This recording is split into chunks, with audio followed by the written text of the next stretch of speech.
नहीं करूं मतलब या तो थके हुए हैं या बीमार हैं। तो बीमार तो है नहीं आप, है ना। और इतनी जल्दी नींद भी नहीं आया, अभी 9 नहीं बजे हैं। दाल बाटी तो नहीं खाते है। नहीं तो बाटी खाता तो व्यक्ति क्या करता है, इधर टेका लेता है इधर टेका लेता है, क्योंकि जैसे बाटी गबड़ती है ऐसा आदमी गबड़ता है। तो कोई दाल बाटी तो नहीं ठोक के आया। शास्त्रों में ऐसा कहा गया है कि भगवान का नाम इतनी जोर से लेना चाहिए कि एक कोई भाई उधर चले जाए या तो बच्चों को रोड के उस पार कर दे या यहाँ की चुपचाप बैठ जाए। बहुत चिल्ला रहे, कोई भी एक भाई देख ले, समझदार भाई कोई भी। हाँ, बहुत ज्यादा आवाज आ रही है। तो हमारी जो नाभि है, गोमी है, ये हमारा शरीर का केंद्र बिंदु है। माताएं बहनें जानती हैं कि बच्चा जब माँ के पेट में आता है और जब से जीव डलता है तब से उसका पोषण जो है नाभि के माध्यम से उसका पोषण होता रहता है। और जन्म के बाद ही जो पुरानी बुजुर्ग माताएं जो डिलीवरी कराती या हॉस्पिटल जाती देखते हैं, उसके बाद उस नाभि को काट दिया जाता है, गठान लगा दी जाती है, माँ से उसका संबंध विच्छेद कर देता है, तब फिर वो रोता है, जोर जोर से रोता है। तो ये नाभि हमारे शरीर का केंद्र बिंदु है और इस केंद्र के आसपास शरीर की जितनी बीमारियां होती है उसके कीटाणु इसके आसपास जमे रहते हैं, सब बैठे रहते हैं आसपास। जैसे ही जय घोष करते तो हिलता है और धीरे से बोलो तो चुपचाप बैठे रहते हैं। अब उन बीमारियों को भगाना हो तो जोर से बोलना, ना वैसे बिठाए रखना हो तो आराम से जय ऐसा कहना, है ना, कि जरा हिले भी नहीं ऐसा, फफड़े भी नहीं ऐसा, है ना। तो अभी देखते हैं कौन भगाना चाहता कौन नहीं भगाना। बोलिए श्री और रामचंद्र भगवान की जय, पवन सुत हनुमान की जय, गौ माता की जय, भगवान भोलेनाथ की जय, पार्वती मैया की जय, गणेश जी भगवान की जय, कार्तिकेय भगवान की जय, जो यहाँ आए उनकी जय, जो नहीं आए उनकी जय, सबकी जय, है ना। सभी हाँ थोड़े हिले ना, ठंड भी भागी। ये तो अभी से आपको ऐसे धीरे धीरे कोकड़े होने लगे तो थोड़ी देर में ढेर हो जाओगे, हैं? ऐसा थोड़ी होना है। ऐसा लगना चाहिए कि आप तो ऐसा लग रहा है जैसे कोई जबरदस्ती वहां से कोई लठ लेके लाया घेर के लिए आए, ऐसा लग रहा है। ऐसा कर रहे, मिनमिना रहे, हैं?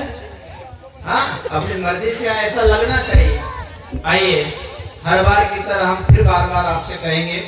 एक बात और आपने सुनी होगी, कोई भी महात्मा संत होता है, भगवान का जब मंत्र बोला जाता है तो कहते हैं कमर सीधी होनी चाहिए। हमारी पीठ पे रीढ़ की हड्डी होती है, जो साइंस के बच्चे बच्चियां पढ़ने वाले होते हैं, पीछे हाथ डाल के देखना, गठान वाली, और रीढ़ की हड्डी होती है। और रीढ़ की हड्डी जिसकी भी जितनी सीधी होती है वो उतनी लंबी उम्र होती है। और जैसे झुकने लगती तो समझ लो बुढ़ापे की ओर जा रहे। जैसे हमारे भाई साहब ने अभी बताया कि एक दिन जाना है, तो जाने के पहले भगवान चिट्ठी भेजता है। काय की चिट्ठी भेजता है, धीरे धीरे सुनाई कम देने लग जाए तो समझ जाना बुलावा आने लगा है। फिर दिखाई देने कम हो जाए तो समझ जाना बुलावा आए। बाल सफेद होने लग जाए पर आदमी होशियार हो गया, काली मेहंदी लगा लेता है, अभी बुढ़ा नहीं हुआ, अभी डोकरी नहीं हुई, जवान है ना, आदमी होशियार हो गया, वहां चालाकी करता है। पर भैया वो भगवान की चिट्ठी है, वो ये कह रहा है कि अब पक गया है शरीर, अब यहाँ की मर्यादा खत्म हो गई है। पर हम होशियारी करते हैं, दांत टूट जाए तो नकली लगा लेते हैं, है ना, और दिखने कम लगे तो चश्मा लगा लेते हैं, और सुनाई कम दे तो मशीन लगा लेते कानों में। भगवान को टक्कर देने की कोशिश करते, पर भगवान भगवान होता है ना। तो हम बात कर रहे थे कि कमर सीधी करें। कमर सीधी करने, आप किसान, हम भी किसान, कल भी बात हुई थी। किसान पाइप का उपयोग करता, पीवीसी की बात नहीं करता हूँ, रबड़िया पाइप। यदि रास्ते में थोड़ा सा मुड़ जाए तो पानी जाएगा नहीं जाएगा, जाएगा भी तो कम जाएगा, फूट जाएगा, वहां से रास्ते में पंचर हो जाएगा। तो हम जब मंत्र बोलते हैं तो मंत्र यहाँ से लेके पूरे शरीर के इंद्रियों में जाना चाहिए, वो ऊर्जा जानी चाहिए, और जो जाती है तब प्रभाव होता है।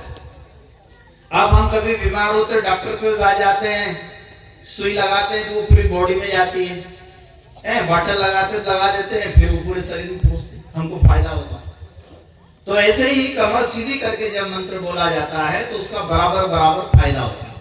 कल भी हमने आपसे बात करी थी, हमने यहीं से शुरुआत करी थी कि बहनों को दाल बनाना किसको किसको आता, सब फेल हो गई थी, है ना। तो हाँ, फेल हो गए, हमने पूछा, कोई बता ही नहीं पाया, है ना। बनाना अलग है, बताना अलग चीज है।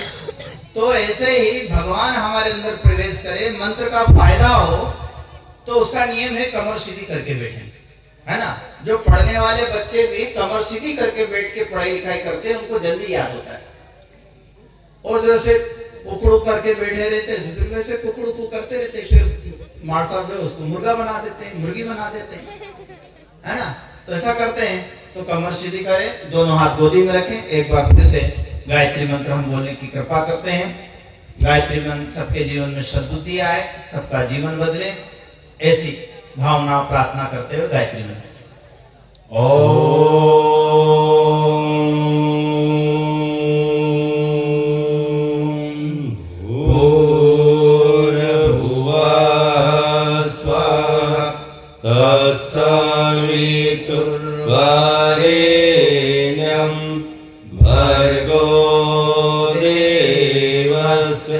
धीमहि धियो यो नः प्रचोदयात्।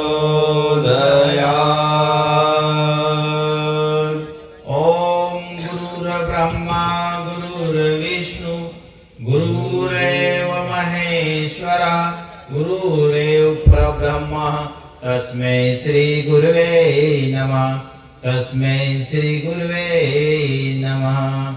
पूजा के योग उपस्थित मातृशक्ति माताएं बहनें, परमात्मा देवतुल्य भाइयों, छोटे नन्हे मुन्ने बच्चे और जिन भाइयों को जगह नहीं मिली, इधर कुर्सियां अतिरिक्त पड़ी, कोई भाई उधर से आए, कुर्सियां फोल्ड करके इस साइड रख दे, क्योंकि बहनों को उधर कोई घुसेगा नहीं, तो कोई भी भाई आएगा तो उन कुर्सियों पे बैठ जाएगा, है ना।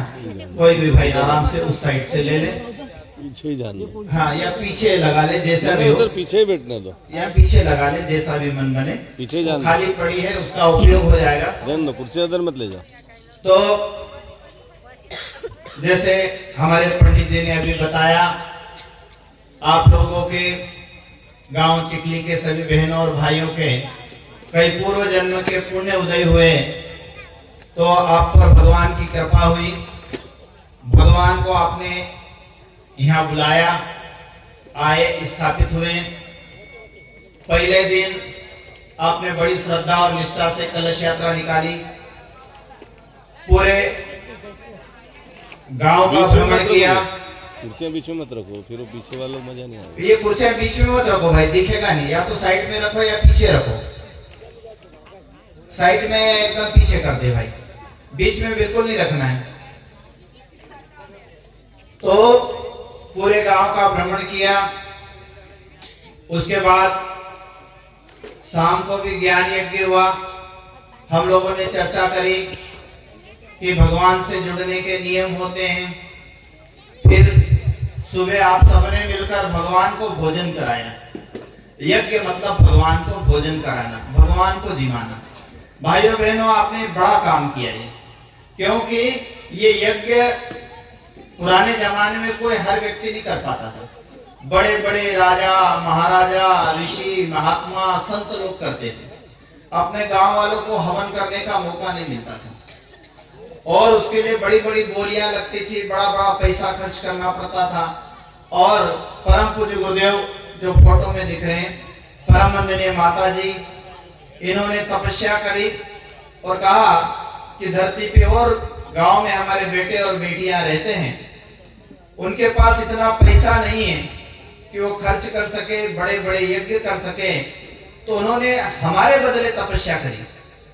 जैसे माँ अपने बच्चे के लिए काम करती है, पिता अपने बेटे के लिए काम करता है, और बच्चे कमाते नहीं है तो भी उनके माता पिता उसके लिए, अभी भाई साहब के हम कल जहाँ गए थे दशरथ भाई के यहाँ, कहा कि साहब हमने बच्चे को पढ़ाने के लिए मजदूरी करी, बहुत अच्छी बात। क्योंकि भाइयों बहनों, दुनिया में या हमारे जीवन में यदि बदलाव आएगा, परिवर्तन आएगा, तो वो एक चीज से आएगा जिसका नाम है शिक्षा, जिसको हम ज्ञान कह लें, शिक्षा कह लें, पढ़ाई लिखाई कह लें। तो कल हमने इस पे भी चर्चा करी थी कि हम अपने बच्चों को स्कूल भेजें। हम भले अनपढ़ रह गए हों, उनको पढ़ाई कराएं, उनको ज्ञान आएगा, जीवन में बदलाव आएगा, परिवर्तन आएगा। तो ऐसे ही गुरुजी माता जी ने हमारे बदले तपस्या करी और तपस्या करने के बाद हमारे लिए सरलता से यज्ञ उपलब्ध करा दिया। तो आप लोगों ने, सबने, हमने मिलकर ये यज्ञ किया, अर्थात देवी देवताओं को भोजन कराया। हमको कोई भोजन कराता है तो हमको आशीर्वाद देता है। हमको कोई बुलाए, लड्डू खिलाए, गुलाब जामुन खिलाए, जलेबी खिलाए, इमरती खिलाए, कल आप खाना खिलाएंगे, भंडारा होगा, अन्नदान महादान कहा गया। जिसने नहीं दिया वो दे, बिना दिए नहीं खाना, नहीं तो कर्जा चढ़ता है।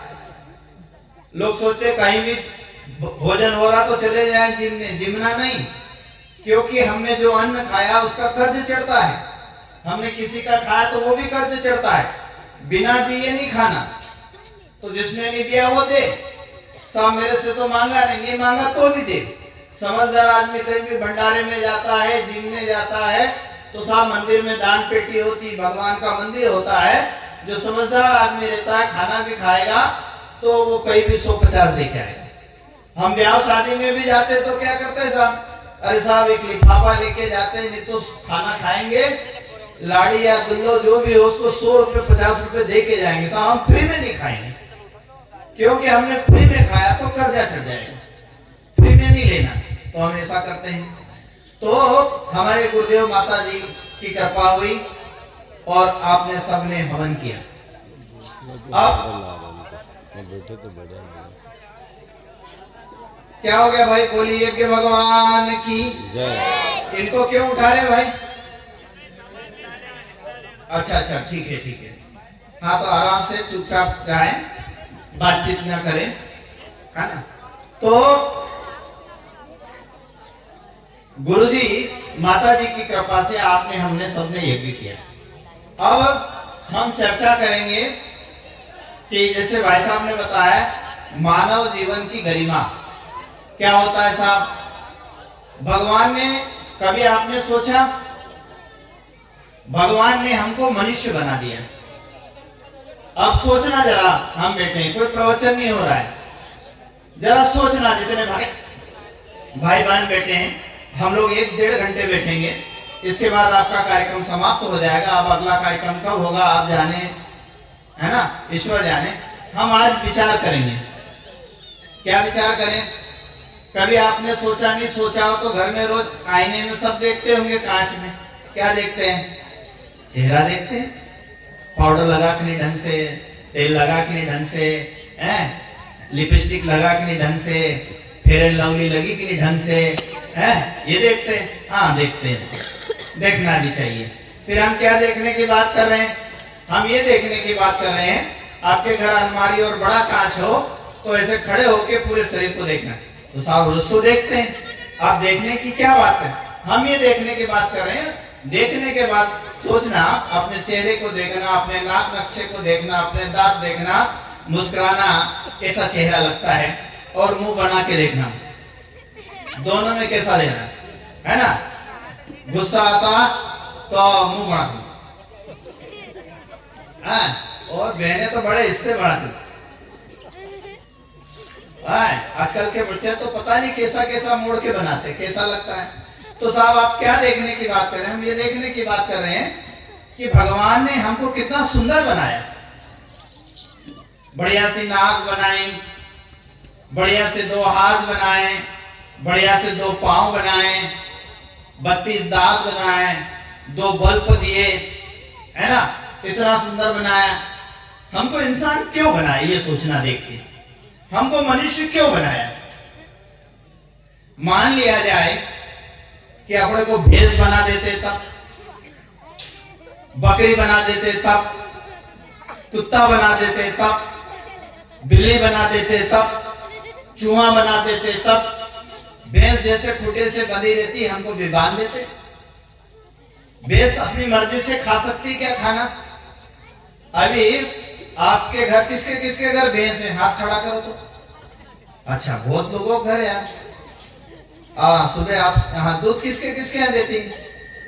हाँ, देख लेना पंडित जी, सुबह इनके घर सबके घर दूध पड़ जाए। हमने पूछ लिया इनके घर भैंस दूध देती है। मान लिया आपके घर भैंस है और भैंस का मन करा कि यार मैं तो आज गंदवानी जाऊं और जलेबी खाऊं, क्या वो भैंस जलेबी खा सकती है? कचौड़ी पकौड़ी खा सकती है क्या? नहीं खा सकती है? अभी और भैंस को हमारे जैसे सुंदर होने का मन करे, उसको पाउडर लिपस्टिक लगाने का, हमारे घर भी भैंस सब लगाते फेयर एंड लवली, तो हमने भी आधा किलो फेयर एंड लवली खरीदी और 2-1 महीने तक खूब लगाते रहे पीठ पे, क्योंकि वो टीवी वाला कह रहा था इसको लगाओ गोरे घन हो जाओ। मैंने 1 महीने तक भैंस को खूब लगाए फेयर एंड लवली, पर जरा नहीं गोरी हुई, काली भूस की काली भूस रही और चमकने लग गई, बाकी गोरी नहीं हुई। मैंने कहा बेचारी इसको भी लगा के देखे, इसका भी मन करता है कि मैं भी सुंदर दिखूं, मैं भी अच्छी दिखूं। खूब लगाया उसको, बाकी वो आखिरी में उदास हो गए हैं, करने लगी नहीं हूं। तो क्या बात हो गई है? बात हम ये कर रहे हैं कि भगवान ने हमको इंसान बनाया, बढ़िया शरीर दिया, बड़ा शानदार इंसान बनाया, पर हम इसकी कीमत नहीं समझ रहे, हम इसका मूल्य नहीं समझ रहे और जैसे तैसा जीवन चला। एक छोटी सी कथा आती, उसके माध्यम से मैं जीवन की गरिमा को बताने का प्रयास करूंगा। एक नगर में बहुत बड़े सेठ थे, बड़े धनवान सेठ थे। बोले गायत्री माता की जय। जो भाई काम कर रहे हैं वो काम करे, बोले नहीं, जो जोर से बोल रहे हैं वो बोले नहीं, काम करें, है ना, क्योंकि बिना मतलब के बोलने से शक्ति नष्ट होती है। अब हमारी तो मजबूरी है, तो हमको बोलना पड़ रहा है, आपने बुलाया है हमको बोलना है ना। ये हम लोग भाई साहब ने बोला चिट्ठी एक कागज में लिखाओ, देख के हम बोलेंगे। तो गांव में एक बहुत बड़े सेठ थे और सेठ को गाना बजाना सुनना बड़ा अच्छा लगता है। तो क्या करा, तबला पेटी वाले को बुलाया और गीत सुनने लगा। गीत सुनते सुनते गांव में एक भाई 2-3 पाउच डाल आया और कहने लगा अब मैं नहार, गांव में एकला नहार, ऐसा जोर जोर से चिल्लाया। अब उसको कोई ध्यान नहीं दे, पर वो जो गीत सुन रहा था उसको बार बार वो आवाज आ रही थी कि, और भगवान को चिल्ला रहा था, भगवान को गाली दे रहा था। क्या कह रहा था, देखो ये सेठ का मकान 3 मंजिल का है और उसका देखो 2 मंजिल का, उसका देखो 1 मंजिल का है, देखो सरपंच साहब के पास कितनी बड़ी गाड़ी है, उसके पास देखो कितना बड़ा है। सबका नाम ले लेके और भगवान को कह रहा था। क्या कह रहा था, मेरे को तूने कहीं नहीं दिया, मैंने तेरा क्या बिगाड़ा है, मेरे को क्यों छोड़ दिया। किसको गाली दे रहा था, भगवान को। धरती भगवान ने बनाई, आसमान भगवान ने बनाया, गाय भैंस कुत्ते बिल्ली उनने बनाया, इंसान उनने बनाया, मैंने क्या बिगाड़ा, मेरे को क्यों नहीं दी। अब ये आवाज किसके पास जाए, बार बार सेठ के पास है। सेठ ने कहा, उसके यहाँ सुरक्षा वाले लोग थे, बड़े बड़े लोगों के यहाँ सुरक्षा वाले बंदूक वाले लोग रहते हैं, गेट पे खड़े रहते हैं, चौकीदार खड़े रहते हैं, अंदर नहीं जाने देते। पहले चिट्ठी पहुंचाओ कि भाई खुदा आदमी आया है, उसकी मर्जी है तो मिले। उन्हें 3-4 को कहा कि जाओ भैया कौन चिल्ला चोट कर रहे हैं, उसको उठा के लाओ। वो गए, उस सेठ का नाम तो ले रहा था, अपन किसी का नाम लेने के वो बुला रहा, अपन उसकी बुराई करें, है ना, या उसकी चुगली करें। चुगली करना भी पाप कहा गया। यहाँ तो बहनें बहुत अच्छी नहीं, तो माताएं बहनों में बड़ी अच्छी आदत होती, वो कान में धीरे से जाके मंत्र फूंक देती है ना, और फिर धीरे से क्या कहती है, देखो हम खाली तुको कह रही और कोई को मत कही, ओका पेट में बुड़बुड़ा शुरू हो जाएगा। वो आई वहीं गई कि धीरे से काकी जी तुको मालूम पड़े कई वहां सोइलो, पर ध्यान रखिए मैं तुकच कहूं जाइन कोई को कही मत। जसो जो को पेट में बड़बड़ बड़बड़ शुरू हो गो, वह गई नहीं गई के वो पास में जाएगा, जी जी कई तुको मालूम है, कई नहीं मालूम, आई वहीं देखा गए हम तुको कहूं कोई को कही मत, कोई का कही मत, कोई का कही मत, आपका गांव में कही देगा। यह एक बड़ी बीमारी है ना। तो ऐसे किसी की चुगली कर रहे हैं और वो अपने को बुला ले, डर लगे, सेठ के वो सुरक्षा वाले भाई गए और उसको पकड़ के लाए। सेठ ने पूछा कि भाई किसको लड़ रहा तू, किसको गाली दे रहा है? उन्होंने कहा सेठ जी, हाथ जोड़ने लगा डर के मारे कि यार सेठ का नाम तो लिया था कि सेठ जी मैं तो तुम्हारे को कहीं नहीं बोल रहा हूँ। फिर बोले मैं भगवान को लड़ रहा हूँ। अच्छा क्यों भाई, भगवान ने तेरा क्या बिगाड़ा? अरे भगवान ने क्या बिगाड़ा? बोले देखो तुम्हारा कितना बड़ा मकान है न, मेरी उसके घर में दो तरफ काटले थे, दो तरफ खुला था। बोले इधर से घुसो तो उधर निकल जाओ और उधर से घुसो तो इधर निकल जाओ। बोले ठिकाना नहीं। और तुम्हारा देखो बड़े बड़े महल हैं, बड़े बड़े गद्दे हैं, गाड़ी घोड़े सब, मेरे को कहीं नहीं दिया। सेठ समझदार था, भगवान का भक्त था, उसको कहा इधर आ, कहीं नहीं दिया? बोले हाँ कहीं नहीं दिया। तो उसको अपने मुनीम को बुलाया, उसने कहा एक काम कर कि तेरी एक आंख निकाल के दे दे, बदले में कितने चाहिए? तो उसने कहा 10,000 दूंगा। तो उसने कहा कोई बात नहीं, इसको 10,000 रुपए दे दो और उसकी एक आंख निकाल लो। उसको लगा कि यार मैंने कीमत कम लगाई। तो उसने कहा नहीं नहीं नहीं नहीं, बोले मैं पूरे 25,000 दूंगा। सेठ ने कहा 25,000 दे दो और बदले में एक आंख निकाल लो। उसको लगा और कीमत कम लगाई, उन्होंने कहा पूरे 50,000 दूंगा। सेठ ने कहा कोई बात नहीं, इसको 50,000 दे दो और एक आंख निकाल लो। उसको लगा कि यार हम भी कीमत कम लगाई, बोले मैं 1,00,000 रुपए लूंगा। सेठ जी ने कहा कोई बात नहीं, इसको 1,00,000 रुपए दे दो और बदले में एक आंख निकाल लो। अब की बात तो वो रोने लग गया, फुट फुट के रोने लगा। उन्हें कहा भैया क्यों रोते हो, और पैसा कम पड़ रहा हो तो अभी भी बोली लगा सकते हो, आप जो मांगो मैं देने के लिए तैयार हूं, पर बदले मेरे को तुम्हारी एक आंख चाहिए, एक डोळा चाहिए। वो मन मन में हिसाब लगाने लगा कि एक आंख 1,00,000 की, तो दूसरी आंख 2,00,000 की है, फिर नाक है।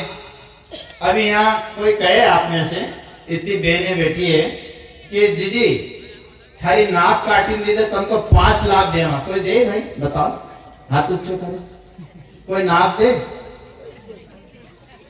अरे 5,00,000 कम होए काई है, अरु कम 10,00,000 ले ले जो, कोई दे। तो फिर अपन कहां से गरीब हुए? तो उसने हिसाब लगाया कि एक आंख 1,00,000 रुपए की, तो दूसरी आंख 2,00,000 रुपए की, 5,00,000 की नाक है, फिर 2 कान जिसमें झुमकिया पहने, और वो क्या घंटिया क्या बोलते इसको, ऐसी घंटियां बजती रहती ना, है ना, क्या बोलते, झुमका, हाँ मेरा घंटिया समझा, घंटी जैसे, है ना। वो लेने के लिए उसको घंटिया क्यों बोलते हैं? वो लेने के लिए आदमी के जीवन में पहले घंटियां बजती है। कभी कह दिया घर वाले को मेरे को लेना, तो उसके दिमाग में टन टन टन टन घंटियां बजती, क्योंकि आजकल सोना चांदी बहुत महंगा हो गया है ना। तो जैसे उसने बोला कि पड़ोस में काकी जी को देखियो कई वो झुमकी लाई, मतलब कई लाई तो लाई, हाँ पर हम कही रही थारो मतलब कई छे, मतलब ये छे कि मगम लाई और कई, सीधी सी बात। तो ये 2 कान, भगवान ध्यान दो, ये अभी हमने चश्मा पहन रखा है, भगवान जानता था कि कलयुग आएगा, इनको दिखाई कम देगा तो चश्मा पहनेगा, नहीं तो अब यहाँ ये कान में एक होल है, खाली होल दे देती, ये दोनों ऐसे सुपड़े जैसे ये देने की क्या जरूरत थी। पर भगवान ने सोचा, क्या सोचा, इसको दिखेगा नहीं, चश्मा बनाएगा तो डंडी कहाँ अटकाएगा। देखो भगवान ने कितना ध्यान दिया है। फिर नाक, फिर 32 दांत, फिर ये जीभ जिससे हम बोल रहे हैं, और जीभ में भी बड़ा जबरदस्त कमाल का काम, क्या काम, जरा सा मुंह पे रखे शक्कर और नमक एक जैसा, जीभ बता देती है हाँ नमक है, शक्कर है, दाल में नमक कम है ना, अच्छा बना है। और नाक, पास में कोई हलवा बन रहा हो, नाक कह देता है क्या, पास में हलवा बन रहा जीजी के, नाक बता देता है। क्या कमाल की चीज बनाई किसने, भगवान ने।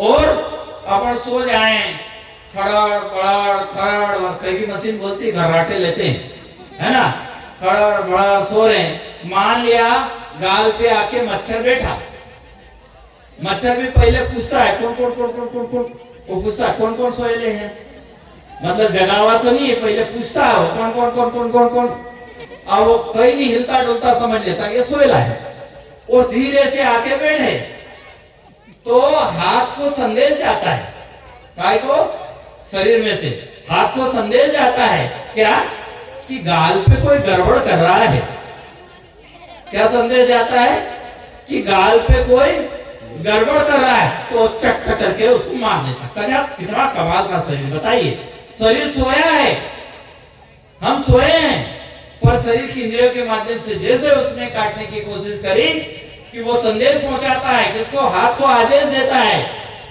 कि जो है गाल पे बैठा है मच्छर, वो गड़बड़ कर रहा है, उसको मारिए। कई तो सोए रहते हैं, उसको उठा दो, उसको दो दे देते। तो उसके बाद हमारे दो पांव, दो टायर जो कभी पंचर नहीं होते, कभी रिटायर नहीं होते, आजकल होने लगे हैं, घुटने थोड़े थोड़े घिस गए हैं, तो फिर दाएं बाएं इधर उधर ऐसा करना पड़ता, समझ लो कि कमजोर हो गए। और इनका कमाल देखिए, अभी पेड़ मोटरसाइकिल बना दी, कार बना दी, परंतु वो मोटरसाइकिल पेड़ पे नहीं चढ़ सकती, पर पांव और हाथ का सहारा लेके व्यक्ति पेड़ पे चढ़ सकता है। तो भगवान ने हमको ये लाखों करोड़ों रुपए का शरीर दिया, ये शरीर बड़ा कीमती है, इसकी हम कीमत को समझे, इसको हम मूल्य को समझे, हैं? इसीलिए रामायण में कहा है बड़े भाग मानुष तन पावा, यह हाँ सुर दुर्लभ सदग्रंथन गावा, मतलब भगवान सब देवताओं ने कहा कि मनुष्य का शरीर बड़े भाग्य से मिलता है। क्या हो गया भाई,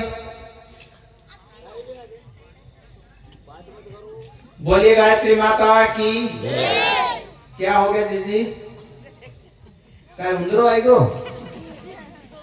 नहीं आया है, कीड़ो आएगो, वो भी कथा सुनना है।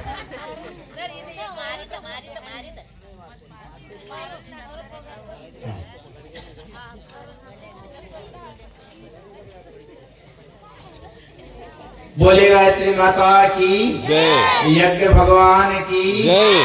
तो हम बात कर रहे थे, भगवान ने हमको बढ़िया इंसान बनाया, और यदि हमको पशु बना देता, अभी ठंड का मौसम है, सभी बहने भाई कोई स्वेटर पहन के आया है, कोई कम्बल लेके आया है, कोई चादर लेके आया है, कोई मफलर बांध के आया है।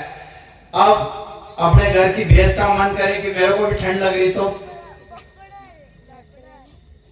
है वो कम्बल ओढ़ सकती क्या, है वो ऐसा बंडी पहन सकती क्या? शहर में लोग कुत्तों को बंडी पहना देते हैं ठंड लगती करके। बकरी का मन करे कि मैं भी सलवार सूट पहनूं, तो गधे का मन करे कि मैं भी जींस पहनूं, तो पहन सकता है क्या?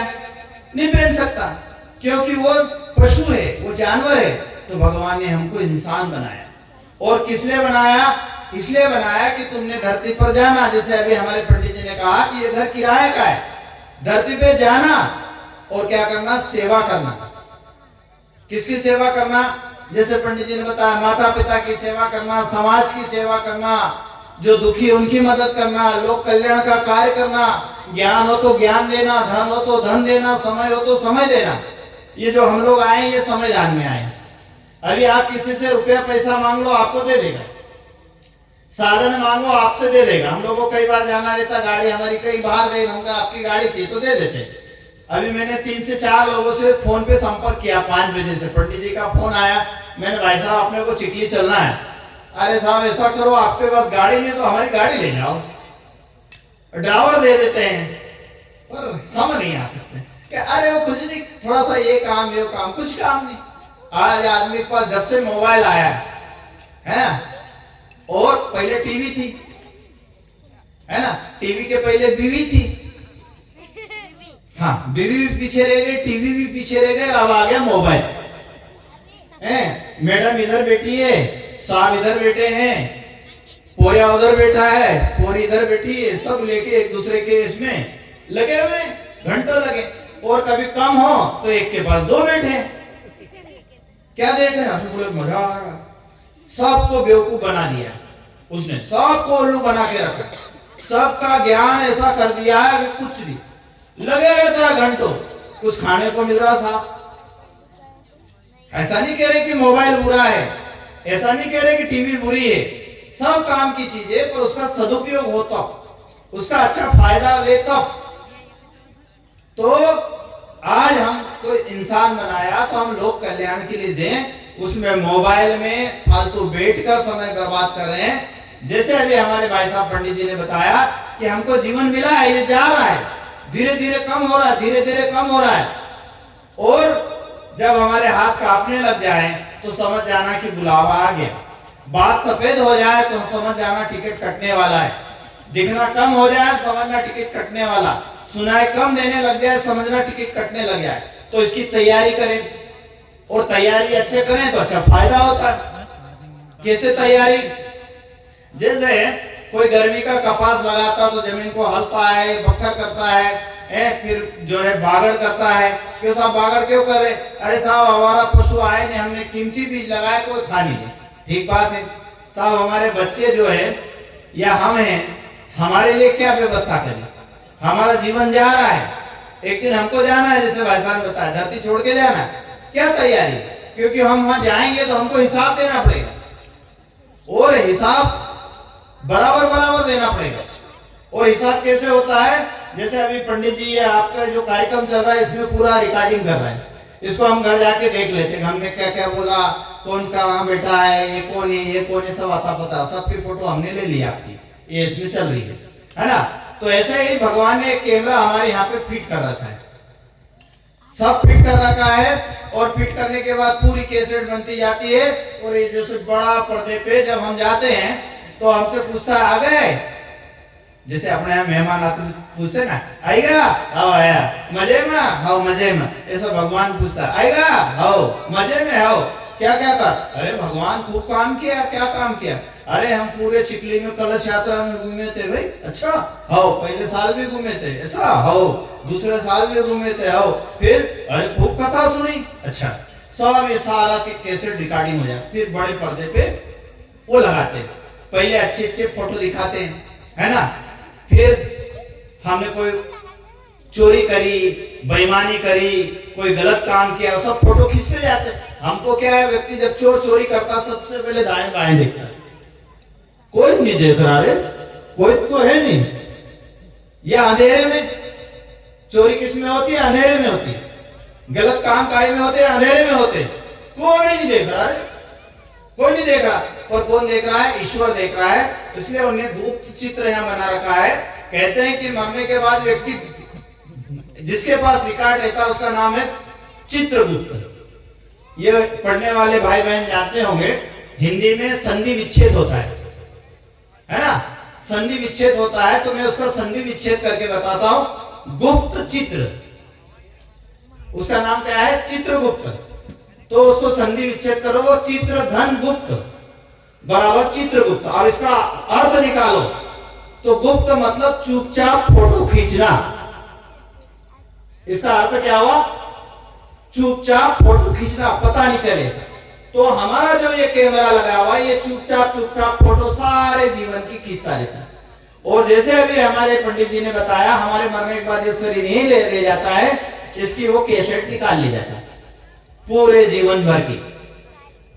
और जैसे आजकल माइक्रोचिप आने लग गई है जिसमें लाखों घंटों की रिकॉर्डिंग हो जाती है। जो पढ़ने लिखने वाले भाई बहन जानते होंगे माइक्रोचिप के बारे में, जो साइंस के विद्यार्थी होंगे जानते होंगे, उस माइक्रोचिप में लाखों करोड़ों घंटों की रिकॉर्डिंग हो जाती है। अब वहां गए, भगवान ने लगाई कैसेट, देखो ये भगवान की पूजा आप कर रहे हो, हाँ ये खेत में भट्टे कौन तोड़ रहा है? फिर नीचे माता हो जाता, अपन क्या कोई नहीं कहते तोड़ ले, बेचारा तोड़ा, खाना तक तोड़ा, पर चोरी है। क्योंकि जिसने मेहनत की है, जिसने पुरुषार्थ किया है, जिसने श्रम किया है, उसके बिना पूछे यदि कोई वस्तु ली तो वो चोरी के दायरे में आती है। तो हमने वो किया है और उसका मूल्य चुकाना पड़ता है, उसकी कीमत चुकानी पड़ती। हमने जो जो भी कर्म किया है, कर्म का फल भगवान के साथ देना पड़ता है। कर्म के सिद्धांत से कोई व्यक्ति बचता नहीं। मानव जीवन की गरिमा में सबसे पहले हमको यही जानना है कि हम जो जो भी आज कर्म कर रहे हैं, ये कर्म वापस हमारे पास लौट के आना है। आप विचार करें, सोचना, हम कोई प्रवचन नहीं करें, आप सब समझदार भाई बहन लग रहे हैं। आप विचार करना, कोई बच्चा जन्म से अंधा पैदा हो जाता है, कोई जन्म से विकलांग लंगड़ा लूला पैदा हो जाता है, कोई बहरा पैदा हो जाता है, कोई को पैदा होते से असाध्य बीमारी लग जाती है। क्यों साहब, उसने ऐसा क्या कर लिया, ऐसा क्या हो गया? भाइयों बहनों, उसने पूर्व जन्म के कर्म कुछ अनुचित रहे हैं, जिसका फल लेके वो पैदा हुआ। क्योंकि हमने जो जो भी किया है वो उसका हमको भुगतान करना है। तो इसलिए इस हम मनुष्य जीवन जो भगवान ने दिया है, हमें 2 दिन की जो हमारी कथा है, उसमें मूल भाव है कि हम मनुष्य जीवन जो मिला है इसका सदुपयोग करें, अच्छा उपयोग करें। और ये जो कार्यक्रम की श्रृंखला चल रही है, आपकी जानकारी के लिए हमने पहले दिन भी बता दिया, फिर भी आपको बता दें कि हमारे गायत्री परिवार के जो संस्थापक है पंडित श्री राम शर्मा आचार्य, उन्होंने 20 जनवरी 1926 को अवलखेड़ा में छोटी सी कोठरी में एक दीप प्रज्वलित किया था, जहां पे दिव्य चेतना भगवान प्रकट हुए थे और कहा था कि पूरी दुनिया में परिवर्तन करना है, पूरी दुनिया में परिवर्तन लाना है। उसके 100 वर्ष होने को जा रहे हैं और कार्यक्रम हरिद्वार में चल रहा है। उसी कार्यक्रम के दौरान आपके गांव में भी कार्यक्रम का योग बन गया, आप बड़े भाग्यशाली। उसके 100 वर्ष कार्यक्रम के निमित्त हो रहा है। क्या? अखंड अग्नि, वहां 100 वर्ष से जल रही। अखंड अग्नि के बारे में जो साधनाएं करते हैं, जो तपस्या करते हैं, मैं उनकी जानकारी के लिए मैं बता दूं, हम लोग अध्ययन नियमित करते रहते हैं।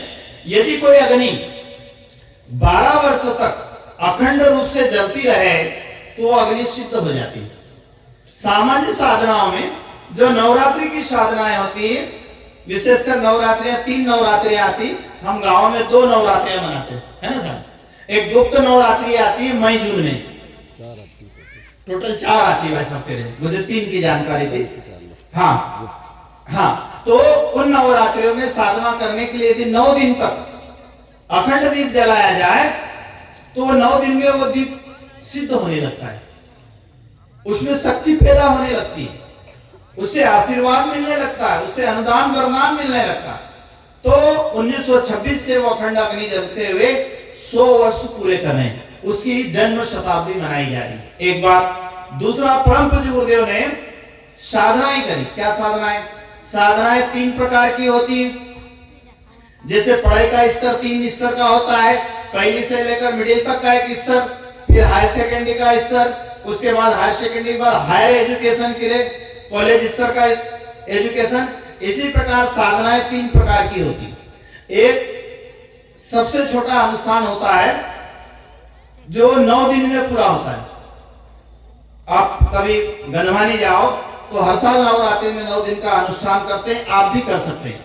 इसमें कल भी मैंने निवेदन किया था, एक हमारे भाई के हम गए थे, कैलाश भाई यहाँ के हैं, तो चर्चा करी, पढ़े लिखे हैं, बीएड किया है, साहब नौकरी के लिए तलाश कर रहे हैं। तो हमने उनसे कहा कि जब हमारे प्रारब्ध आड़े आए तो उस दौरान व्यक्ति को साधनाएं करना चाहिए। तो एक छोटी साधना होती है 9 दिन की, उसमें 27 माला गायत्री मंत्र के जप करने होते हैं। 27 माला प्रतिदिन जप करो तो 9 दिन में 24,000 मंत्रों का जप का एक हमारे पास पूंजी इकट्ठी हो जाती है, और उस पूंजी से हम जो चाहे उपयोग कर सकते हैं। जैसे हमारे पास धन हो तो हम मोबाइल खरीद सकते हैं, गाड़ी खरीद सकते हैं, 2 व्हीलर 4 व्हीलर खरीद सकते हैं, एरोप्लेन की यात्रा कर सकते हैं, सोना चांदी खरीद सकते हैं, महंगे कपड़े खरीद सकते हैं, जो चाहे खरीद सकते हैं, क्योंकि हमारे पास पूंजी है, हमारे पास धन है, हमारे पास पैसा है। इसी प्रकार 9 दिन की जो साधना व्यक्ति कर लेता है तो एक पूंजी संचित हो जाती है। यदि हमारी नौकरी लग जाती तो नौकरी में मदद मिलती है, गरीब है तो अमीरी आ जाती है, साधन संसाधन बढ़ जाते हैं, ईश्वर का आशीर्वाद मिलता चला जाता है। दूसरे प्रकार का अनुष्ठान होता है जो 1.25 लाख का होता है, वो 40 दिन में पूरा होता है, और प्रतिदिन पंडित जी 33 माला का जप करना होता है। 33 दिन की 33 माला 40 दिन तक जप करो तो जो है 1.25 लाख मंत्र जप का एक अनुष्ठान हो जाता है, 1.25 लाख की पूंजी इकट्ठी हो जाती है। और सबसे बड़ा अनुष्ठान होता है, सबसे बड़ा जप होता है जो पूरे 1 साल में होता है। उसके लिए 66 माला 66 माला प्रतिदिन जप करो तो एक महापुष्ण होता है। और परम पूज्य गुरुदेव ने 24 साल तक 24 महापुरुषण करें। और गायत्री माता ने उनको दर्शन दिए और कहा कि बेटा ये शक्ति पैदा हुई, इस शक्ति को लेकर आप जाना और गांव-गांव जाना। हम लोग भी जो बोलते हैं या जो हम लिख के लाते हैं, ये सब गुरुदेव की साहित्य में से लाते हैं, साधनाएं करते तब हम लोग बोल पाते। तो ऐसे 24 साल के 24 महापुरुषण करें और उन 24 महापुरुषणों के द्वारा पूरे लोक कल्याण का बहुत सारे लोगों को भला हुआ। हम लोग में से यहाँ से कितने भाई बहन के आप घटनाक्रम सुनेंगे तो पहले बहुत बुरी स्थिति में थे, पर आप बहुत अच्छी जगह हैं क्योंकि गायत्री परिवार से जुड़ गए। कल भी हमने निवेदन किया था कि यदि व्यक्ति जुड़ता है तो लाभ मिलता है, फायदा होता है। तो मानव जीवन तब सफल होता है जब हम किसी के साथ जुड़ जाएं। तो 3 प्रकार के ये अनुष्ठान होते हैं जो हमको करने चाहिए और इसके बहुत सारे नियम होते हैं। जब आप करें निश्चित मात्रा, निश्चित स्थान, निश्चित समय, एक टाइम, अस्वाद व्रत, ऐसे बहुत सारे नियम होते हैं, ये हमको करना चाहिए। और इसके द्वारा शरीर में, व्यक्ति के जीवन में पात्रता आ जाती है। क्या आ जाती है? पात्रता। पात्रता को हम कहें हिंदी में योग्यता। जब व्यक्ति के जीवन में योग्यता आ जाती है तो उसको लाभ मिलने लगता है। और योग्यता नहीं आए तब, अभी ये नाना बेटा, ये छोरा, ब्याह शादी का सीजन अभी चल रहा है, चालू होने वाला है। तो एक छोटा सा बच्चा 4 साल के देखा, पूछा मम्मी मम्मी, हाँ ये घोड़े पे कौन बैठा है? बोले दूल्हा बैठा है। अच्छा, तो ये क्या कर रहा है? बोले दुल्हन लेने जा रहा है। तो बच्चा जिद करने लगा, किससे? अपनी मम्मी से। मम्मी मम्मी मैं भी दूल्हा बनूंगा, मुझे भी दुल्हन चाहिए और अभी की अभी चाहिए, मैं भी घोड़े पे बैठूंगा। क्या करने लगा? जिद करने लगा। क्या चाहिए? लाड़ी चाहिए उसको। किसको? नाना को, इतने बड़े को, 3 साल के बच्चे को। क्यों साहब? उसके मम्मी उसकी शादी कर देगी क्या? अरे इसमें माँ बेटी है, 3 साल के बच्चे की शादी कर दोगे क्या? क्यों नहीं करोगे? वो तो मांग रहा है कि ये दूल्हा बना है, मैं भी दूल्हा बनूंगा, मैं भी घोड़े पे बैठूंगा, मैं भी घोड़े पे बैठ के लाड़ी लेने जाऊंगा। छोटी छोटी बच्चे हैं गांव में, छोटे रहते हैं तो कई बार बच्चे खेलते हैं और मिट्टी के लड्डू बना लेते हैं, लकड़ी पे छोटे छोटे वो दूल्हा दुल्हन बना लेते हैं और वो खेलते। ध्यान से देखना, दूल्हा आया, लाड़ी आई, ये मिट्टी के लड्डू बना लेते, ये लड्डू आए। क्यों साहब? वो लड्डू है क्या? वो दूल्हा दुल्हन है? अरे साहब तो खेल है, पर उसने देखा और सीखा। तो वो माँ के सामने बच्चा जिद कर रहा है कि मुझे आज दुल्हन की दुल्हन चाहिए, क्या माँ ला देगी? आपने कहा नहीं। क्यों? उसका जवाब चाहिए मुझे। क्यों उसको घोड़े पे नहीं बिठाओगे? क्यों उसको दुल्हन बनाओगे? नहीं तो कह दिया, पर क्यों? जवाब दीजिए आप लोग। क्यों नहीं शादी करोगे उसकी? हैं? कोई तो बोलो, सब समझदार भाई बहन बेटी। जी जी, इन नाना का ब्याह कर दोगे? लाड़ी लाई दोगे? नहीं लाओगे? खिला दोगे? नहीं तो इसका भी नाक पोछना पड़ेगा, लाड़ी का नाक पोछना पड़ेगा। हैं? ला दोगे? नहीं। क्यों नहीं लाओगे? क्या बोले? हैं? नाक में पोछ लो, 2 नक पे।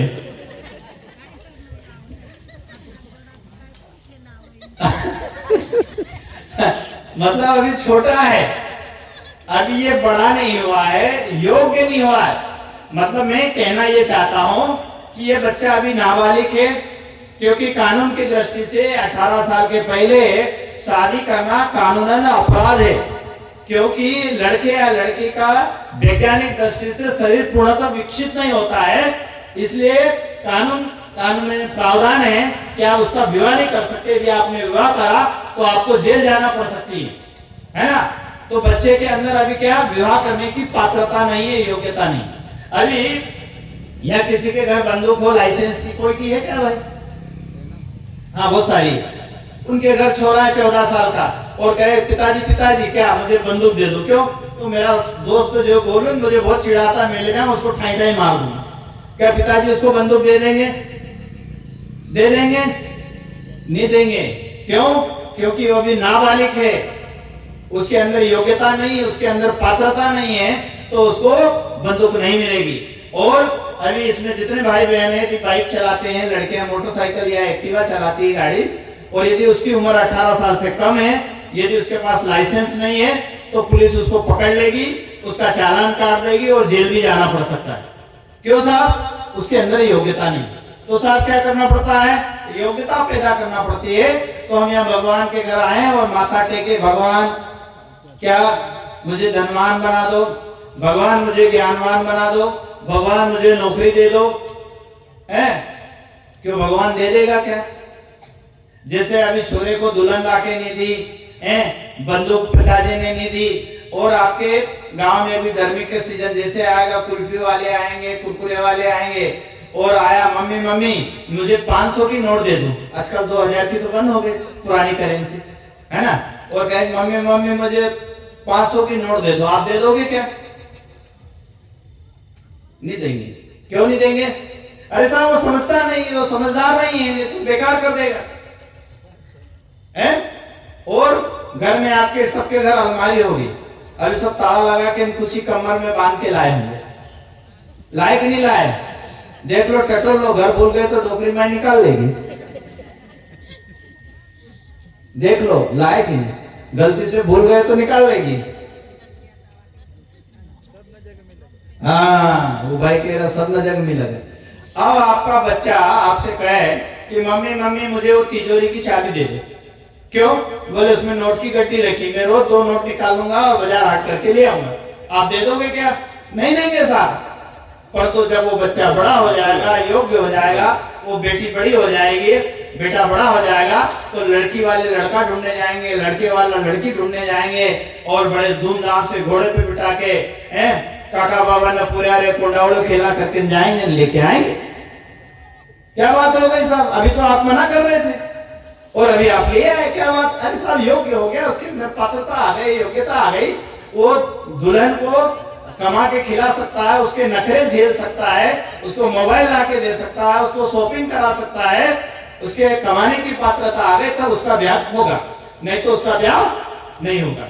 तो उसके लिए पात्रता है। अब ये जब सामान्य सिद्धांत सामान्य मनुष्य के जीवन में काम होते हैं, तो जो इतना बड़ा भगवान है, जिसने धरती बनाई, आकाश बनाया, तारे बनाए, सूर्य चंद्रमा बनाए, इतनी बड़ी व्यवस्था बनाई, और भगवान से अब सीधे सीधे मांगने चले जाएं कि भगवान दे दीजिए, तो क्या दे देगा भगवान? नहीं देगा, क्योंकि उसके लिए योग्यता की जरूरत होती है, उसके लिए पात्रता की जरूरत होती है।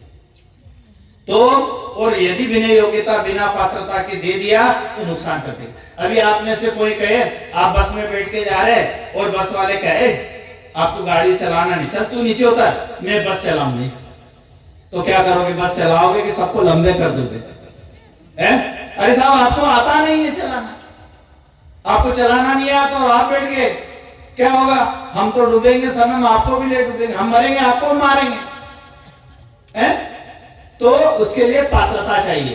तो ये यज्ञ, गायत्री यज्ञ, दीप यज्ञ, ये हमारे अंदर पात्रता का विकास करता है, योग्यता का विकास करता है। और इसके लिए हमको क्या करना पड़ेगा कि जितने भाई बहन बैठे हैं, यदि आप यहाँ 3 दिन से बैठे हैं, आपको जो जो भी चाहिए, हम यहाँ मंदिर प्रांगण में बैठे हैं, आज से आप यहाँ से संकल्प लेकर जाएं, भगवान से जुड़ने का संकल्प लेके जाएं। कल यहाँ पे गुरु दीक्षा होगी, मंत्र दीक्षा होगी, भगवान से जोड़ा जाएगा। और कल हमने बताया था जुड़ने का क्या फायदा होता है।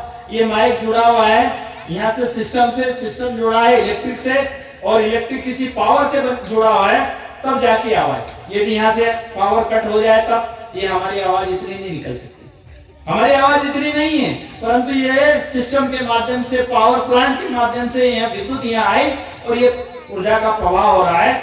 ऐसे ही यदि हम भगवान से जुड़ जाएंगे तो भगवान के लाभ मिलने से शुरू हो जाएंगे। तो ये सिस्टम से हम जुड़े, भगवान से जुड़े, उसके फायदे लें। यदि हम नहीं जुड़े तो क्या होगा? जैसे थे वैसे वैसे रह जाएंगे, खाली खाली हाथ रह जाएंगे और मिलेगा कुछ नहीं। आए 3 दिन वो महाराज आए थे 2 और बैठ गए थे, 1-1.5 घंटे चिल्लाए, हम तो बैठ ही रहा सब, और कहे जय जय जय जनवर बैठिया, जय जय जय जय, सोए की कथा महाराज। और फिर कथा सुनी, कथा को बता हुआ क्या मिला? जैसे थे वैसे वैसे रह गए। तो ये भगवान आया है, माध्यम कुछ भी हो, ईश्वर आया है, हमको जगाने आया है, बोलने आया है। और यदि हम मौका चूक गए तो इसकी सजा हमारे बच्चों को भी मिलेगी, भावी पीढ़ी को मिलेगी। हम एक कथा सुनाते हर बार, शायद पिछले बार भी हमने सुनाई थी, नहीं सुनाई मुझे याद नहीं है, मैं पूर्ण सुना देता हूं। एक बार अकाल पड़ा, अकाल समझते हो, पानी गिरा ही नहीं, पानी गिरा नहीं, फसलें पकी नहीं, पानी नदी नालों में आया नहीं, इंसान तो जैसे तैसे जीने लगा, पशु पक्षी मरने लगे, पानी के लिए त्राही त्राही हो गई।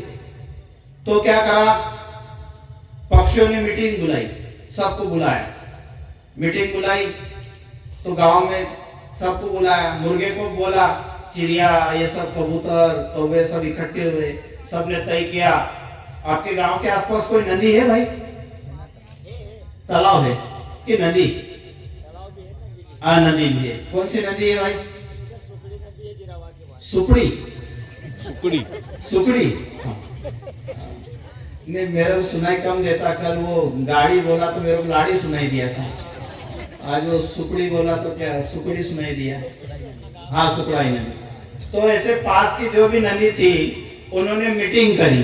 क्या मीटिंग करी कि भैया इंसान लोगों ने कुआं खोद लिया तो अपन भी खोदेंगे, पानी निकलेगा। मुर्गे से भी कहा, मुर्गे का तुम्हारी इतनी कितनी बड़ी चोंच है, जरा जरा सी टांग है, तुम कैसे कुआं खोद लोगे? तो कहते हैं कि यदि सामूहिक रूप से मिलकर मेहनत करें, सामूहिक रूप से प्रयास करें तो भगवान मदद करता है। वो सब गए और गए, उन्होंने सबने रेत को खोदना शुरू किया, भगवान की कृपा हुई। कि कहते हैं कि सब मिलके प्रयास करे, भगवान की कृपा बरसती, पानी वहां निकलने लग गया। पानी जैसे निकला तो सब पी के नाचने लगे, उत्सव मनाने लगे, खुशी मनाने लगे। मुर्गे तक आवाज गई, उसने पूछा, सोचा ऐसा तो नहीं कि कोई पानी निकल आया हो, वो भी गया दौड़ के देखने, तो पानी निकल आया। बोले यार मेरे को पीने दो। बोले नहीं, तेरे को नहीं पीने देंगे, क्योंकि तूने पंच की बात नहीं मानी, भगवान की बात पे विश्वास नहीं है। तूने कहा कि भैया मेरे को पानी पी लेने दो, नहीं तो मैं मर जाऊंगा, तुम जो चाहो सजा मुझे दे दो। तो उन्होंने कहा कि साहब हम पानी तो पीने देते, पर एक शर्त है। क्या शर्त है? कि आज से रोज सुबह 4 बजे सबसे पहले उठोगे और सबको जगाओगे। क्या कहोगे? कुकड़ू कू उड़ जाओ रे, 4 बज गई, समझारा हो गया, जिसको मैं करना मैं कर लो, भैंसी को चारा डालना भैंसी को चारा डाल दो, खेत में जाना हो खेत में जाओ, ऐसा रोज बोलना पड़ेगा। तो यार बोले यार मैं घर घर किसको किसको बुलाने जाऊंगा यार, कोई उठे कोई नहीं उठे तो कुछ तो छूट दो। तो बोले ठीक है, एक छूट देते हैं। बोले घर जहाँ ऊंची जगह है वहां बैठ जाना, वहां से आवाज लगाना कुकड़ू कू। भाइयों बहनों, उसने गलती करी थी, उसकी कई पीढ़ियां बीत गई, अब भी बेचारा उस सुबह 4 बजे से उठता है, कुकड़ू कू, गड़ा भाई उड़ जा रहे, दशरथ भाई उड़ जा रहे, सबको बोलता है। अब उन्हें ये कहा कि भाई कभी कोई नहीं उठे, तो बोली ये तेरी गारंटी नहीं, पर तूने गलती करी तो तेरी सजा क्या है? सबको उठाना। तो अब ये आपके गांव में यज्ञ हो रहा है दूसरे साल, है ना, और हम कह रहे हैं कि गायत्री माता से जुड़ जाना, गायत्री मंत्र की दीक्षा ले लेना, भगवान से जुड़ जाना। पंडित जी कह रहे थे कि शनिवार और सोमवार को मंदिर आ जाना, है ना, और इसको सुनना और सुन के भूल जाए तो क्या करना पड़ेगा? फिर मुर्गे जैसे सजा मिलेगी। किसको मिलेगी? अपने को मिलेगी, अपने मर जाने के बाद अपने पाल पीढ़ी को भी मिलेगी, पीढ़ी दर पीढ़ी वो लड़ेंगे। हमारा डोकरा वैसा था, डोकरी वैसी थी, कई कर जाते, कई घर बना जाते, कई थोड़ी बहुत जमीन रखते, तो खाते पीते कहीं नहीं रहे, पी पिवा के चले गए, क्योंकि जुड़ जाओगे ये चीज बंद हो जाएगी। तो आप सबसे हमारा निवेदन है कि कल यज्ञ होगा, यज्ञ में सबको आना है, और आने के बाद आहुति डालना है, और गुरुजी माता जी गायत्री माता से जुड़ना है, इनको भगवान को अपने घर ले जाना है। यदि हम नहीं ले गए तो फिर बाकी मर्जी आपकी, हम क्या कर सकते हैं भला?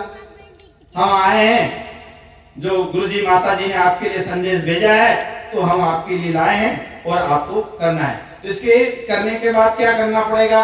कुछ नहीं करना, आपके घर एक फोटो की स्थापना कर लेना, 5 या 10 मिनट भगवान की अगरबत्ती लगा देना, आए तो मंत्र जप लेना, और बस। और 2 विशेष चीजें हैं, एक समयदान और एक अंशदान।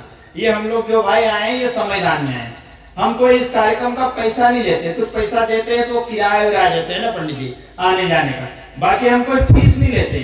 कार्यक्रम करने जा रहे, सब प्रवचन आ रहे, पंडित जी आया तो सत्यनारायण की कथा करी तो 1100 देना, जय 5100 देना, ऐसा कुछ नहीं, एकदम फ्री का काम है। और दूसरा है समयदान, तो हम लोग समयदान में आए। और तीसरा अंशदान, समयदान और अंशदान। हम जिस दिन कमाने लग जाएं तो अपनी कमाई में से एक दिन में 1 रुपया देना भगवान को। अब भगवान कहाँ है? ये मंदिर में जब कार्यक्रम हो, एक दिन का 1 रुपया, तो 1 महीने के 30 रुपए है ना, 12 महीने बातें 36, 360 रुपए। साल भर में जब भी कार्यक्रम हो अपनी मर्जी से दे देना कमा के। अब इसका फायदा क्या होगा? हम भगवान के साथ साझेदार हो गए, हमने भगवान के काम में मदद करी है, तो अब उसकी मदद करने का फर्ज भगवान का बनता है। अर्जी पड़ती चलती कि नहीं तुम्हारे यहाँ? चलती कि जीजी मारिया नैना तू आई जाए, फिर थारिया नैना होगा तो हम आई जाए, चलती कि नहीं चलती इसे? क्यों भाई चलती है? अर्जी पड़ती बोलते ना, चलती है। तो हम भगवान के घर अब पड़ती जाए, फिर हमारा कोई काम पड़ेगा, भगवान हमारे घर काम करने आएगा। हम भगवान पे चढ़ा दें 4, 6, 10 दार की। अब ये आपने 3 दिन जो भी आए, इसमें 3 दिन कौन कौन आया? हाथ ऊंचा करो तो 3 दिन बराबर, ठीक, हाथ नीचे। 2 दिन कौन कौन आया? अभी 3 दिन तो हुए नहीं, ये झूठ हो गए। अभी 2 दिन हुए, 3 दिन को जाओ, मतलब तुम सुन ही नहीं रहा। चलो आज कौन आया? आज जो आया हाथ ऊंचा करो। अब कोई नहीं करेंगे, गड़बड़ हो गया, होशियार हो गए। अरे आज तो आए, हाथ ऊंचा करो ना। आज तो सब जो आइला वो हाथ हाँ। करो। ये सब नींद के कारण गड़बड़ हो रहा, 2-3 की नींद खुल गई। बोले गायत्री माता की, यज्ञ भगवान की, परम पूज्य गुरुदेव की जय, परम वंदनीय माता जी की जय। तो आप सबसे हमारा निवेदन है कि हमारी पात्रता बढ़ाए, हमारी योग्यता बढ़ाए। भगवान उतना ही देगा जितनी पात्रता होगी। जैसे पानी गिरता है, बारिश के दिन आते, छोटे बच्चे क्या करते हैं? कटोरी में पानी रख देते हैं, बटली में रख देते हैं, गुंडी रख देते हैं, और कोई बड़ी कोठी रख देता। बारिश चली जाती है तो कटोरी कहती है किसको? बटलोई को। ये वर्षा रानी जो बड़ी पक्षपाती, भेदभाव करती, क्यों? बोले मेरे को इतना पानी दिया, हाँ, और ये बटलोई को इतना पानी दिया। फिर बटलोई कहती हाँ ये बड़ी पक्षपाती है। बोले क्यों? गुंडी में इतना सारा पानी दे दिया। वो गुंडी कहती हाँ ये वर्षा रानी बड़ी पक्षपाती। बोले कोटी में 200 लीटर पानी भर दिया। कोटी कहती है कि वर्षा रानी बड़ी पक्षपाती है, देखो तालाब में लबालब पानी भर दिया।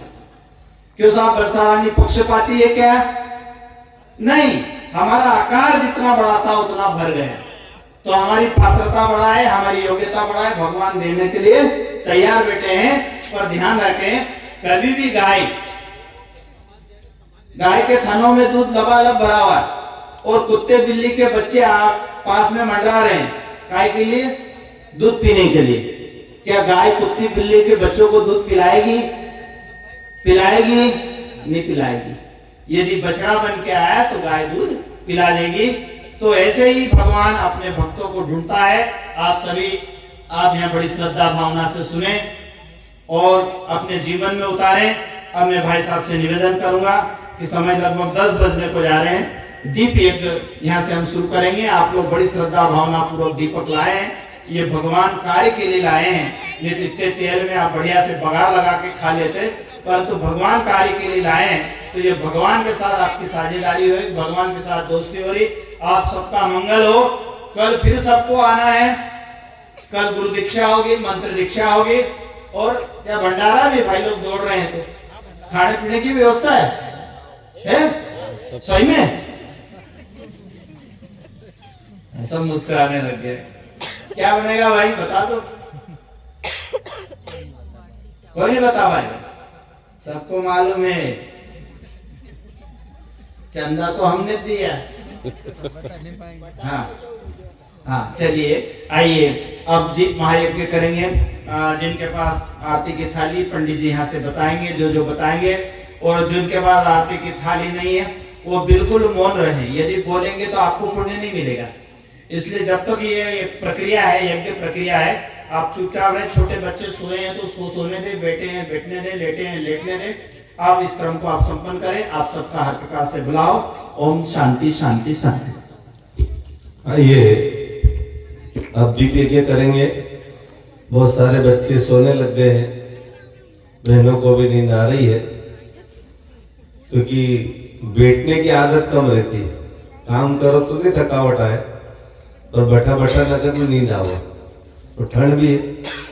आइए दीप यज्ञ शुरू करते हैं। आपकी आरती में दीपक है, उन दीपकों को जलाना है ना। और जलाने से पहले क्या करना है, एक बात का ध्यान रखना है कि माचिस की काड़ी जलाओ तो थाली में छोड़ दो, थाली का नीचे मत छोड़ दो, नहीं तो नीचे क्या है, गादी है, नेट है, ये जलेगी, नुकसान होगा। तो अपनी थाली में उसको छोड़ना है ना। चलिए दीपक जलाइए। मंत्र यहाँ से हम बोल रहे हैं।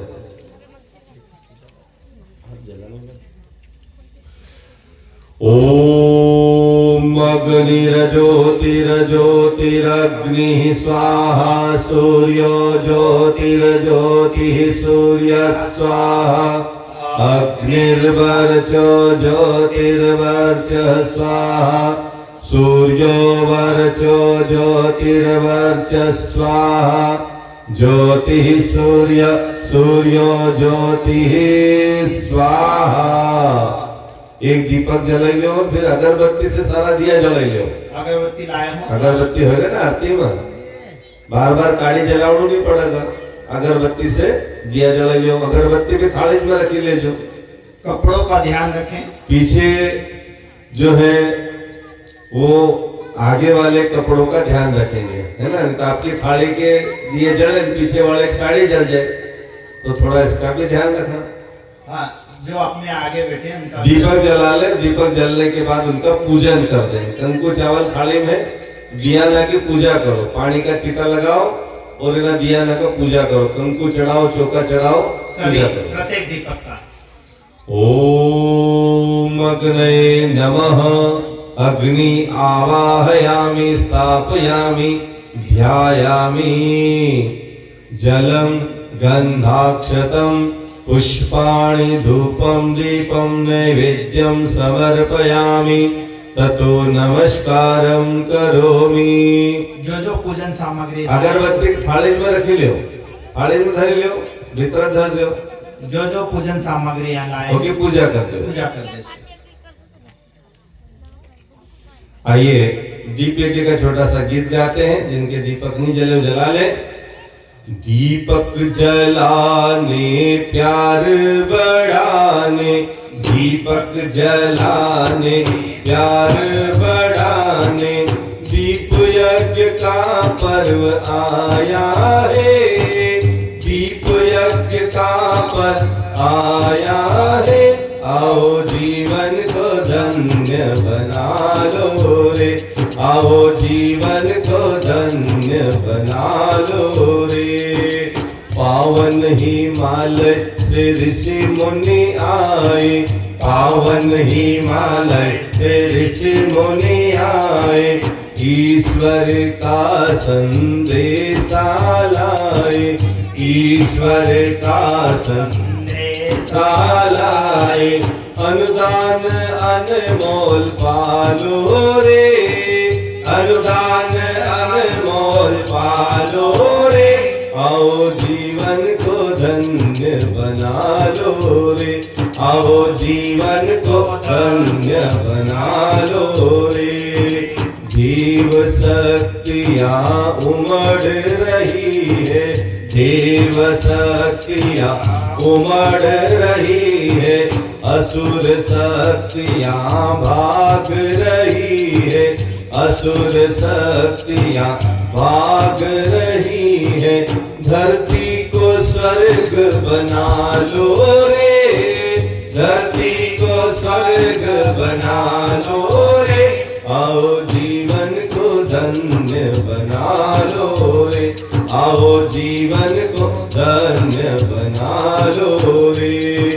लहर उठी नई शांति कुंज से, लहर उठी नई शांति कुंज से, जुड़ जाओ सब शक्ति पुंज से, जुड़ जाओ सब शक्ति पुंज से, उज्जवल भविष्य बना लो रे, उज्जवल भविष्य बना लो रे, आओ जीवन को धन्य बना लो रे, आओ जीवन को धन्य बना लो रे।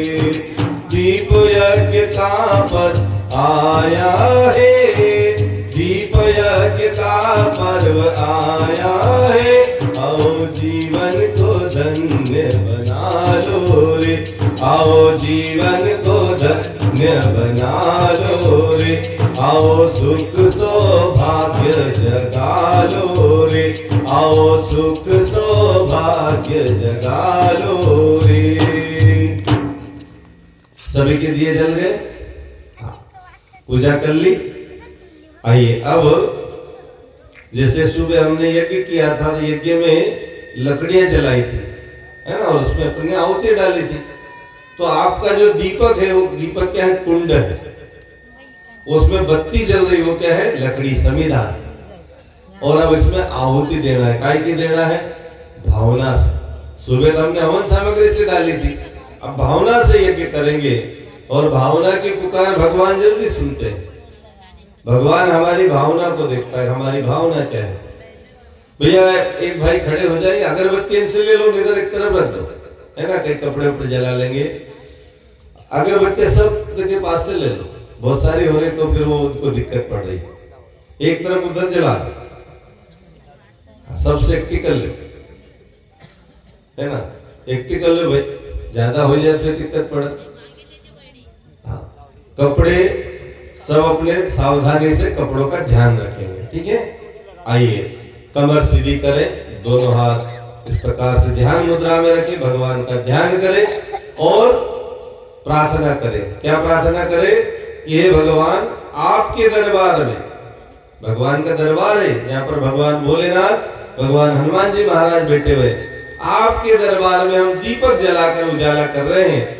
हे भगवान, आप हमारी जिंदगी में भी उजाला करना, खुशियां लाना, प्रकाश फैलाना, कौन सा, ज्ञान का, और हमारे घर में सब सुखी हो जाए, सब स्वस्थ हो जाए, सारी समस्याओं का निवारण और निराकरण हो जाए, ऐसी आपने कृपा करना। बड़ी ताकत है यज्ञ में। आदमी यज्ञ की भावना यदि कर ले तो यज्ञ चमत्कार कर देता है। ये दीप यज्ञ उससे पावरफुल है। कुंड तो एक था, आपकी थाली में 5-5 कुंड रखे हुए, 5 दिए हैं मतलब 5 कुंड। किसी की थाली में ज्यादा है तो ज्यादा कुंड, तो इतने कुंडों में हम आहुति डालेंगे तो कई गुना उसका लाभ मिलेगा। आइए गायत्री मंत्र से देखिए, जितने भाई बहन हैं जिनको गायत्री मंत्र आता है सब हमारे साथ बोलेंगे। यदि मन सहयोग करे तो दीपकों को देख ले, दोनों नेत्र बंद कर सकते हैं या देखते रहे। सभी को गायत्री मंत्र हमारे साथ साथ बोल के, और मंत्र नहीं आए तो आखिरी में स्वाहा शब्द जरूर बोलेंगे, तो भी पुण्य आपको प्राप्त होगा। ओम भूर्भुवः स्वः तत्सवितुर्वरेण्यं भर्गो देवस्य धीमहि धियो यो नः प्रचोदयात् स्वाहा। इदं गायत्री इदं न मम। ओम भूर्भुवः स्वः तत्सवितुर्वरेण्यं भर्गो देवस्य धीमहि धियो यो नः प्रचोदयात् स्वाहा। इदं गायत्री इदं न मम। ओम भूर्भुवः स्वः तत्सवितुर्वरेण्यं भर्गो देवस्य धीमहि धियो यो नः प्रचोदयात् स्वाहा। इदं गायत्री इदं न मम। ओम भूर्भुवः स्वः तत्सवितुर्वरेण्यं भर्गो देवस्य धीमहि धियो यो नः प्रचोदयात् स्वाहा। इदं गायत्री इदं न मम।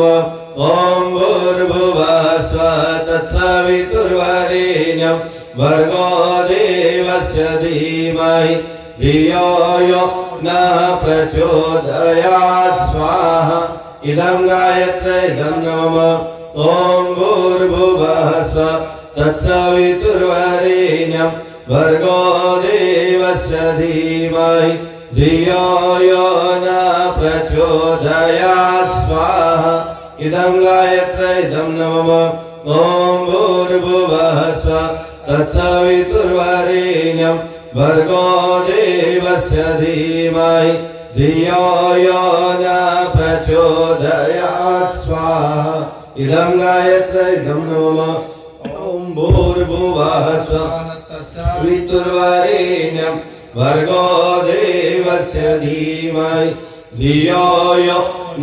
प्रचोदयात् स्वाहा इदं गायत्री इदं नमः ॐ भूर्भुवः स्वः तत्सवितुर्वरेण्यं भर्गो देवस्य धीमहि धियो यो न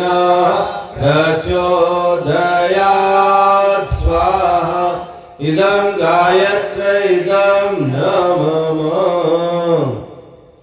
सभी के कल्याण के लिए भगवान महाकाल को आहुति प्रदान करते हैं।